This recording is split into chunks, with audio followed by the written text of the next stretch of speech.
नमस्कार। आज के इस बेहद दिलचस्प एक्सप्लेनर में हम राजस्थान की कुछ ऐसी अनसुनी और अद्भुत कहानियों पर चर्चा करने वाले हैं जो सीधे तौर पर हमारी आस्था और संस्कृति से जुड़ी हैं।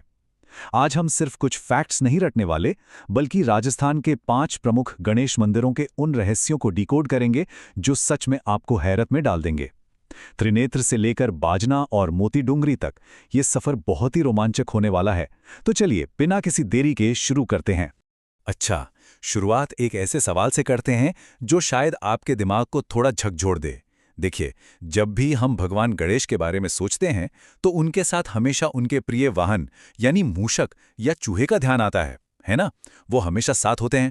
लेकिन जरा सोचिए, क्या दुनिया में कोई ऐसी जगह भी हो सकती है जहां गणपति बप्पा चूहे पर नहीं बल्कि एक विशालकाय शेर की सवारी करते हों? जी हां, एक शक्तिशाली सिंह। सुनने में एकदम इम्पॉसिबल लगता है ना, लेकिन ये बिल्कुल सच है और आज के इस विश्लेषण में हम इसी रहस्य से पर्दा उठाने वाले हैं। तो आज हम मुख्य रूप से राजस्थान के इन 5 खास गणेश मंदिरों का अध्ययन करेंगे। पहला है रणथंभौर का त्रिनेत्र गणेश, दूसरा सिरोही का बाजना गणेश, फिर अलवर का नाचना गणेश, बीकानेर का हेरंब गणेश और आखिर में जयपुर का बहुत ही प्रसिद्ध मोती डूंगरी गणेश मंदिर। सेक्शन 1, त्रिनेत्र गणेश मंदिर, रणथंभौर दुर्ग। तो हमारी पहली मंजिल है रणथंभौर का ऐतिहासिक किला।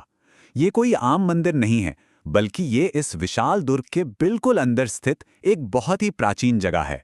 हमारे सोर्स नोट्स बताते हैं कि इस मंदिर का सीधा कनेक्शन महाराजा जयंत से है। और अगर हम यहाँ के सबसे बड़े आयोजन की बात करें तो भाद्रपद शुक्ल चतुर्थी, जिसे हम गणेश चतुर्थी भी कहते हैं, उस दिन यहाँ एक बहुत बड़ा मेला भरता है। दूर दूर से लोग इस मुश्किल पहाड़ी किले की चढ़ाई करके दर्शन करने आते हैं।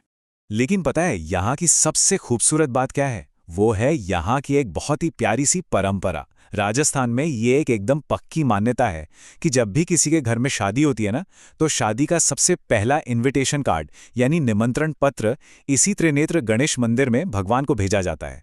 मतलब हर शुभ काम की शुरुआत सीधा बप्पा के आशीर्वाद से। ये सिर्फ एक रस्म नहीं है, बल्कि लोगों का एक बहुत ही गहरा इमोशनल बॉन्ड है।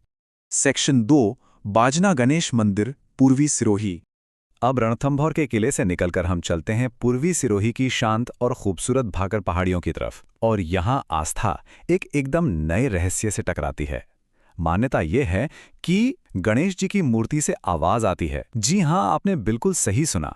ऐसा माना जाता है कि इस मंदिर में जब भी पुजारी जी भगवान को भोग लगाने जाते हैं तो साक्षात मूर्ति के अंदर से कुछ ध्वनियां या आवाजें सुनाई देती हैं। और शायद इसी चमत्कारिक आवाज की वजह से ही इन्हें बाजना गणेश यानी बजने वाले गणेश कहा जाता है ना? एकदम अद्भुत बात। और ये बात मैं ऐसे ही नहीं कह रहा हूं। अगर हम अपनी सोर्स स्टडी मटेरियल के हस्तलिखित नोट्स को देखें तो ये बात और भी पुख्ता हो जाती है। आप देख सकते हैं कि नोट्स में भाकर की पहाड़ियों का जिक्र करते हुए साफ साफ शब्दों में लिखा है कि पुजारी जब गणेश जी को भोग लगाने जाता है तब गणेश जी की मूर्ति से आवाज आती है। ये दिखाता है कि कैसे ये लोकल चमत्कार और मौखिक कहानियां आज भी हमारे अध्ययन का एक बहुत ही सॉलिड हिस्सा है। सेक्शन 3, नाचना गणेश, अलवर। सिरोही के बाद अब हमारी इस चर्चा का अगला पड़ाव है अलवर का सरिस्का क्षेत्र। यहाँ नीलकंठ महादेव मंदिर के परिसर में हमें भगवान गणेश का एक बहुत ही अलग और उल्लास से भरा रूप देखने को मिलता है। यहाँ वो बैठे या खड़े नहीं हैं, बल्कि नृत्य कर रहे हैं। द डांसिंग गणेशा, इसे नाचना गणेश कहा जाता है। हमारे अध्ययन स्रोत में एक और बहुत ही दिलचस्प बात बताई गई है। उन्होंने इस नृत्य करती हुई मूर्ति का कनेक्शन सीधे उदयपुर की जगत अंबिका माता के साथ जोड़ा है। मतलब अब देख रहे हैं कि कैसे राजस्थान के अलग अलग हिस्सों की कला और मान्यताएं आपस में एक दूसरे से कैसे जुड़ी हुई हैं। ये एक तरह का कल्चरल नेटवर्क है। सेक्शन 4, हेरंब गणेश मंदिर, बीकानेर। और अब फाइनली वक्त आ गया है उस सवाल का जवाब जानने का जो मैंने आपसे बिल्कुल शुरुआत में पूछा था। इसके लिए हमें चलना होगा बीकानेर के भव्य जूनागढ़ दुर्ग में। एक तरफ हमारी वो पारंपरिक मान्यता है जहां भगवान का वाहन मूषक है, लेकिन जूनागढ़ के इस हेरंब गणेश मंदिर में कहानी बिल्कुल अलग है। यहाँ गणेश जी चूहे पर नहीं बल्कि एक शक्तिशाली शेर पर सवार हैं। जरा इस कंट्रास्ट को देखिए। ये सिर्फ एक आर्टिस्टिक बदलाव नहीं है, बल्कि ये दिखाता है कि कैसे लोकल कल्चर ने भगवान के पारंपरिक रूप को भी एक बिल्कुल नया और शक्तिशाली अवतार दे दिया। शेर पर सवार गणपति का ये रूप सच में बहुत ही रेयर और अद्भुत है। सेक्शन 5 मोती डूंगरी गणेश जी का मंदिर जयपुर।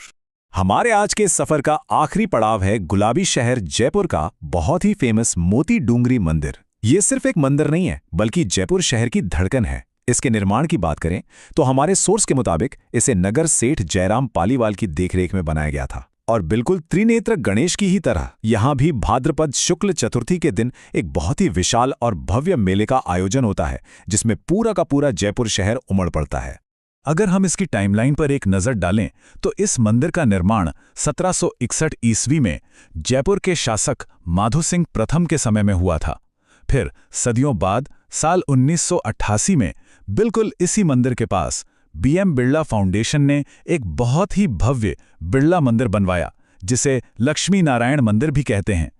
तो आप देख सकते हैं कि कैसे 18वीं सदी की एक पुरानी इमारत के साथ 20वीं सदी का एक नया आर्किटेक्चर जुड़ गया और आज ये पूरा इलाका आस्था का एक बहुत बड़ा और प्रमुख केंद्र बन चुका है। तो दोस्तों, इन पांचों मंदिरों के रहस्यों को समझने के बाद हमारे सामने एक बहुत ही गहरा सवाल खड़ा होता है।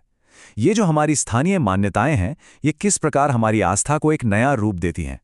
आज हमने देखा कि कैसे भगवान गणेश कहीं शादी का पहला कार्ड ले रहे हैं, कहीं मूर्ति से आवाज के रूप में चमत्कार कर रहे हैं, कहीं खुशी से नाच रहे हैं, तो कहीं शेर पर सवार होकर अपनी असीम शक्ति दिखा रहे हैं।